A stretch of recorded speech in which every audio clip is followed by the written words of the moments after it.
Bonjour à tous et bienvenue à cet entretien. C'est très tendance aujourd'hui.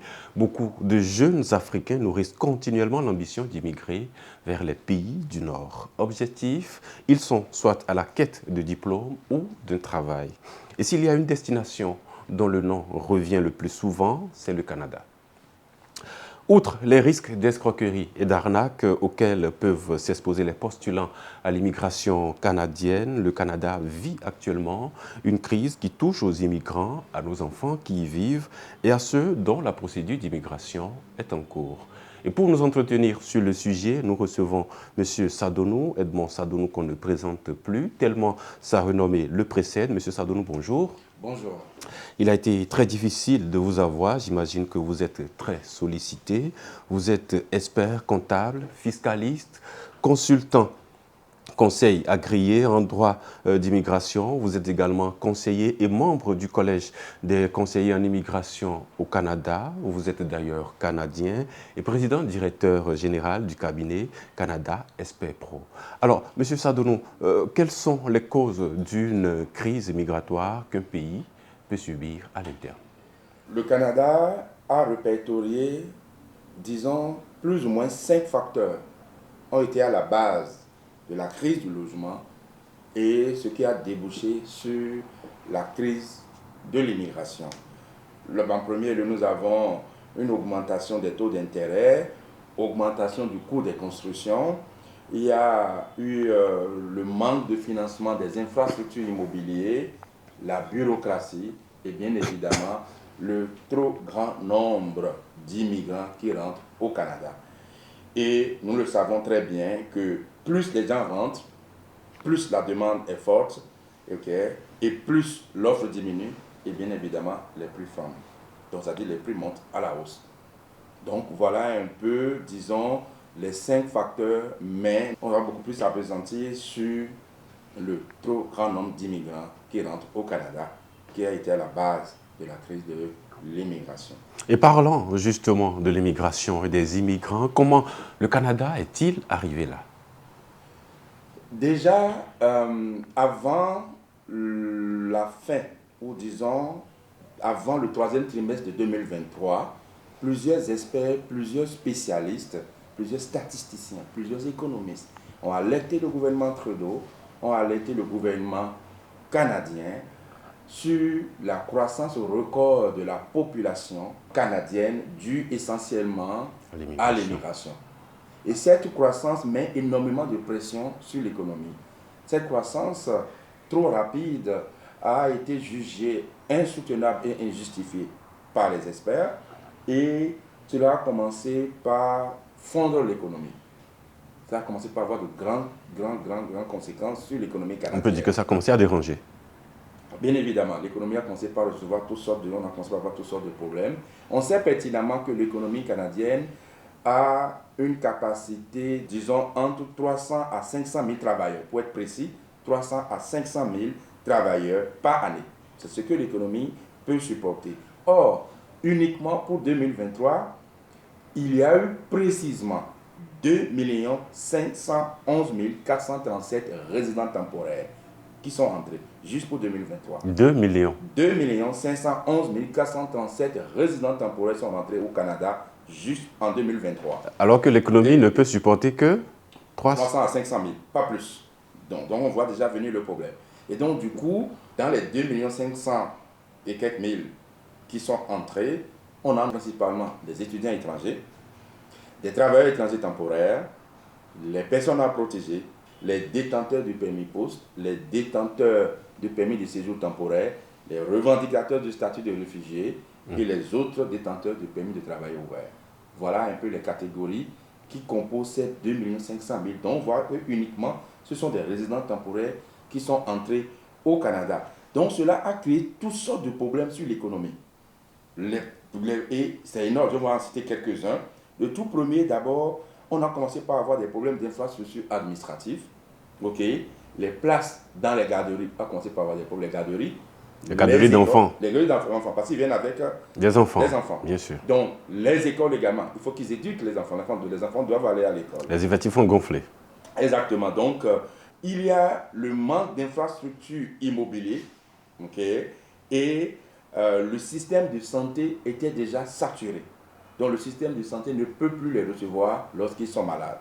Okay? Et bien évidemment, il y a un manque de logements disponibles. Les ressources sécuritaires ne sont plus suffisantes pour assurer leur sécurité et assurer aussi la sécurité des Canadiens. Et bien évidemment, il n'y a pas suffisamment de structures pour pouvoir franciser ou angliciser les immigrants qui rentrent. Donc on voit clairement que certains ne peuvent pas s'exprimer Il y a un problème de langue. Ni en anglais.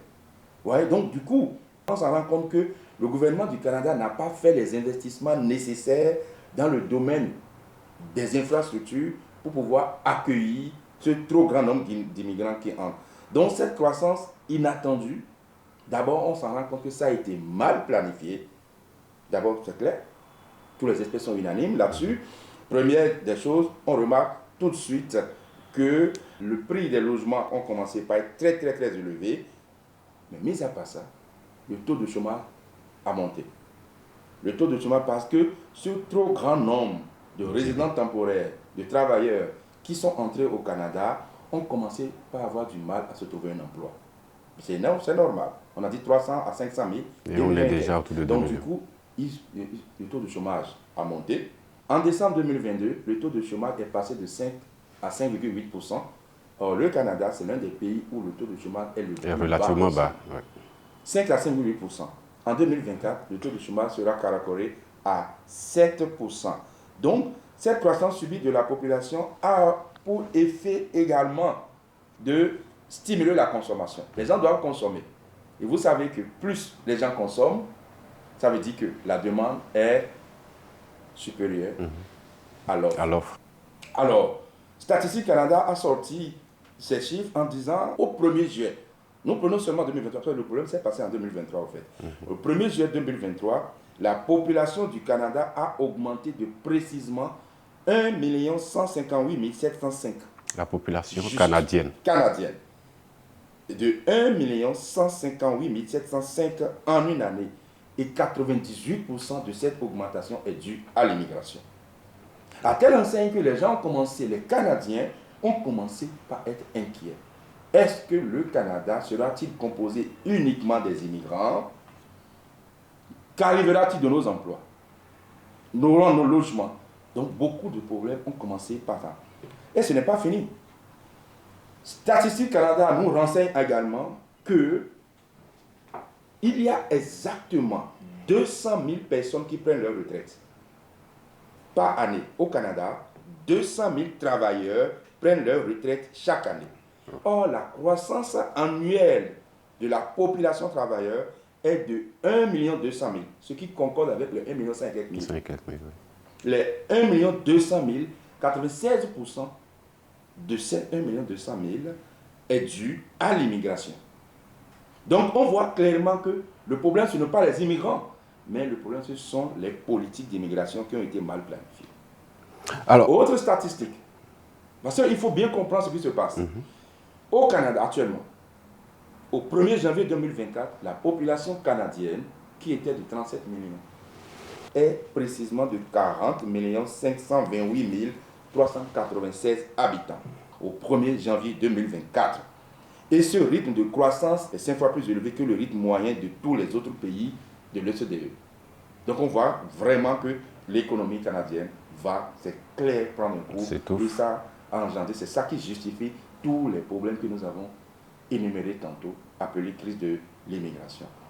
Alors, vous l'avez dit, M. Sadonou, quand la population augmente, bien évidemment, cela implique des crises d'ordre logement. Alors, est-ce que la crise de logement et la crise de l'immigration au Canada sont-elles vraiment dues aux travailleurs étrangers temporaires et aux étudiants étrangers? Ou bien le Canada ne veut tout simplement plus des immigrants? Non, le problème, c'est que le Canada, ce n'est pas... Le Canada a besoin des immigrants. Mais pour répondre à votre question, sans équivoque, la réponse est oui. Sans équivoque, la réponse est oui. La crise migratoire est due aux étudiants étrangers et aux travailleurs étrangers temporaires. Entre juillet et octobre 2023, 3 quarts de toutes les personnes qui sont rentrées au Canada sont des étudiants étrangers et des travailleurs étrangers temporaires. Il y a des raisons derrière, parce que c'est plus facile d'obtenir la résidence permanente quand ils viennent. Donc, du coup, il y avait en 2011, on revient un peu derrière. En 2011, il y avait exactement 240 000 étudiants étrangers au Canada. Et en 2023, parce que le problème c'est 2023, vous allez souvent remarquer que 2023 va souvent revenir. Ce sera une année qui est dans les annales. C'est l'année de gap, c'est ça? L'année de la crise migratoire, c'est 2023. Et donc, du coup, en 2023, il y a eu précisément 900 000 étudiants étrangers au Canada. Or, ces deux catégories sont souvent les couches les plus vulnérables. Ils sont exploités, ils sont payés à des salaires dérisoires. Les établissements postsecondaires font une manne sous leur dos. Donc, on sait évidemment que les étudiants étrangers et les travailleurs étrangers temporaires ne viennent pas au Canada pour acheter des maisons. Non. Ils en louent. Ce qui aggrave la crise de logement et la crise migratoire. Ce qui a aggravé la crise migratoire. Donc, bien évidemment, les experts ont raison et parce qu'ils sont tous unanimes là-dessus que le gouvernement fédéral a perdu simplement le contrôle du programme des étudiants étrangers et le programme des travailleurs étrangers temporaires qui a fait objet de refonte totale. On en parlera tantôt, de refonte totale de ce programme des étudiants étrangers et des travailleurs étrangers temporaires. Donc c'est ce problème qui est débouché sur ce que nous appelons aujourd'hui la crise de l'immigration au Canada.